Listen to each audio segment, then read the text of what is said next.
All right, let's talk buy box. Let's talk doing deals. So, redevelop the buy box once again just to clean it up. And what would I do if I was looking to bird dog and or do the wedge method, bird dog, find deals for somebody, get paid, and find someone who has access to money, who has access to other investors and partners and collaborators, managers, doesn't matter what, experience, construction.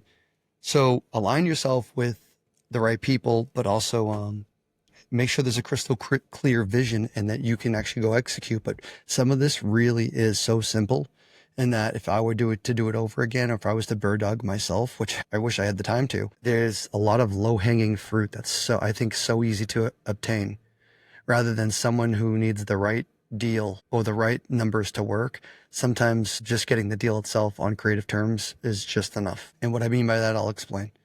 So let's first, I guess we'll look at the buy box first. So you'll see this one's going to be more unique than the others because, again, I'm in a position where I like unique asset classes and we're doing different things. But a lot of people hear about microfamily and it's associated with my brand. Great.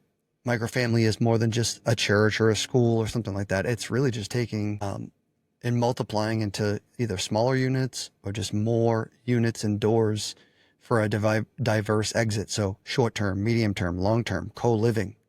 We can do that all in the same umbrella. We can do it in the same compound, same roof, same structure. We have a building just like this one here, this old school looking mill building, and we have all three of those in there. Short term, medium term, long term. Pretty awesome. And what that does is it serves multiple demographics. It also serves maybe the town or the city we're in, and we can align better. Gives us more tools in the tool belt. All right, enough of that. These are super hard to find for me. An old fire station, an old mill building, or a brick schoolhouse. This is your traditional three family right here. And, we're looking to buy anywhere from a three family to I don't know, 25, 30 unit. So I would say always get the low hanging fruit, two families, three families, even creative deals we can multiply and we can turn them into multifamilies is also a strategy. But I put a little circle around here because we don't go up in the top of the Maine up here, and we're not too fond of the rural areas, but I'd say these unique properties are going to be on LoopNet. They're going to be on Crexy. They're going to be potentially with off market, but they're vacant. So we got to find, maybe they're under vacancies. Finding them is a little harder than it's shown to be, but you're not going to find something necessarily that's going to say just a church. You're not going to come up as it may come up as a church, but you might not see fire station or brick schoolhouse. It might just come up as a general search feature or a search criteria, search point. We'll go on the commercial side of deal sauce right now, and let's type in New Hampshire, because actually we have the ability to do a custom search ring. So we're going to use the polygon tool, and if you were to look at that buy box, you'll see something like this. Up to Augusta, over to here, down to here. We'll do something like this. With New England has Connecticut and Rhode Island, and we'll do deals in Vermont too, but it just has to be the right fit, and I have to be somewhat crystal clear. We like to keep about an hour or two within the driving distance of this central area here. We're in here somewhere, and that central area gives us about that 2 hour range right here. So over in assets or in the commercial, we'll go into, let's go back, drop down, asset class, and we can go expand. Multifamily, we can go into general. So for here, just for the sake of it, we're going to have 61,000 multifamilies. Go into filters. We could filter by number of units. So we can say a minimum of, for this one, we might say, hey, we just want to do a minimum of 5 units, or go not even by units. You can go by the lot size of the year built or square footage, zoning codes. If we know the zoning, individual, how many years they owned it. We can go for those senior owners, maybe hit them with a 10-year minimum. Pre-foreclosures, notices served, double closings, all that great stuff still there. But, so we have 5, now there's 20,000 units. So that's a very broad way of searching.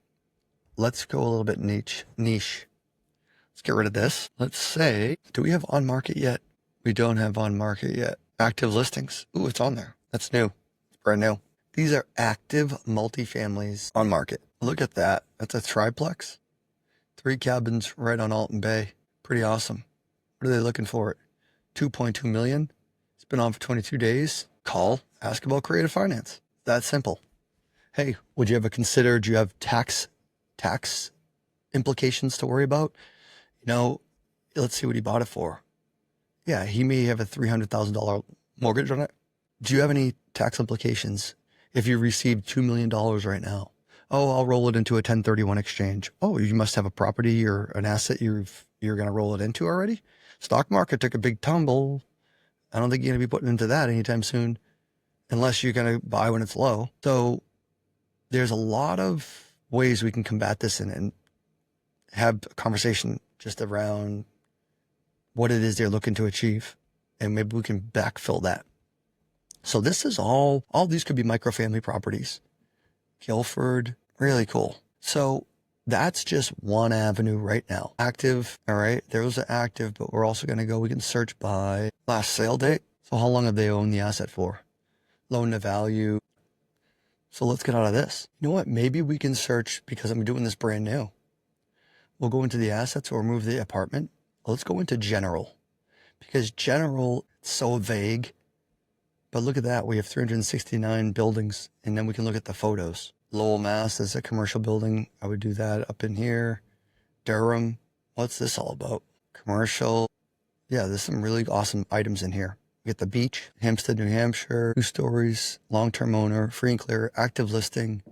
How long has it been on for? 14 days. I know that house. I know exactly where that is. I hit the wrong thing. All right, I accidentally hit the back button.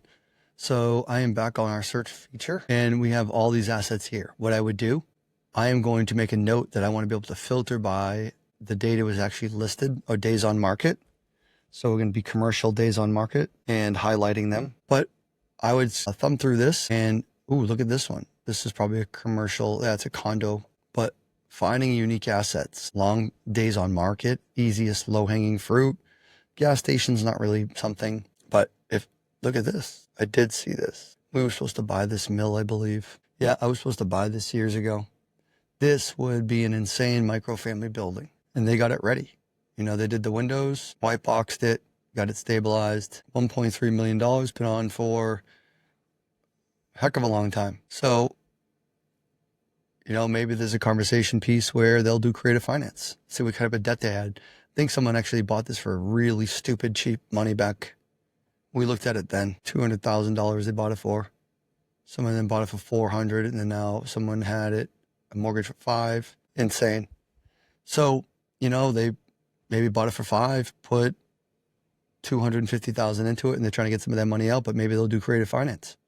You know, maybe there's a SBA loan, MG Holdings LLC, maybe not, but maybe they would do some creative. So really, really fun deals up here. Fire stations, schools, all that. So let's keep going. Now, when we're looking at, it doesn't have to be active on market either. Asset class, let's look at general. Now that's where you need to find zoning codes. You need to look deeper, and that's where some other items would be. Mixed use buildings. So there's going to be all sorts of things in here. Use the keywords. If you want to search the word, let's say we're looking for a property keyword. That's in the listings, but let's say there was a owner name.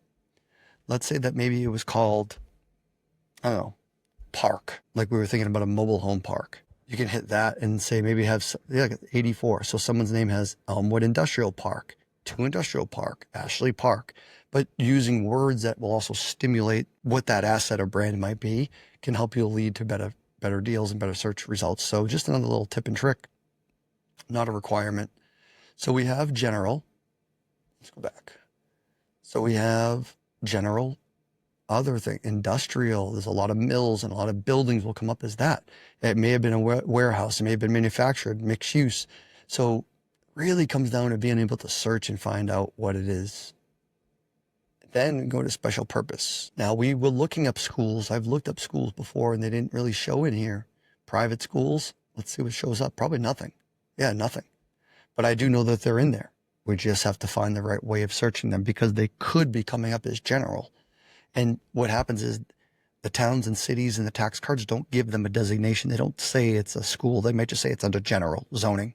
So that therefore we're just forced to sit in the bucket of a mixed bag. So some research is needed, cross-referencing. Maybe there's lists we can pull from another source. If we can pull a list from somewhere else, then we could upload that list here. Uploading the list right here, there's a certain sequence of how to do that. If you click download a sample file, and we can potentially get a commercial list and upload it into here in the commercial side of Deal Sauce, and also spit back, that list, and we can manipulate it and make notes on it or whatever.